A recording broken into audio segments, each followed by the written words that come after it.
ছোট্ট একটা প্রশ্ন আসতে পারে, হুজুর তাহলে কি অন্য অন্য আয়াতের কি কোনো দাম নাই, অন্য অন্য সূরার কি কোনো দাম নাই? হুজুর সারা বছর শুনলাম কোরআনুল কারীমের বহুত দাম, হুজুর সারা বছর মসজিদের খতিব সাহেব বয়ান করলো কোরআনটাই বড় দামি।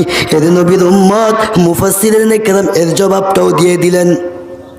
হেরে আল্লাহর বান্দা, আল্লাহ তাআলার পয়গম্বর বলেন, ও নবীর উম্মত আমার কথাগুলো খুব খেয়াল করে দিল দিয়া বুঝবেন রে বাবা।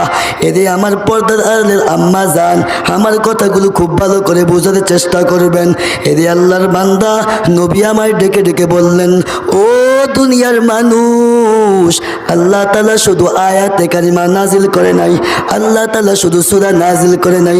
এর নবীর উম্মত আল্লাহ তাআলা কোরআনুল কারীমের মধ্যে এমন কিছু সূরা নাজিল করেছেন যেগুলো সূরা হিসাবে শ্রেষ্ঠত্ব, যেগুলো সূরা হিসাবে, কথা বলেন, যেগুলো সূরা হিসাবে আল্লাহ তাআলা এমন কিছু আয়াত আছে যেগুলো আয়াত হিসাবে শ্রেষ্ঠত্ব। এর নবীর উম্মত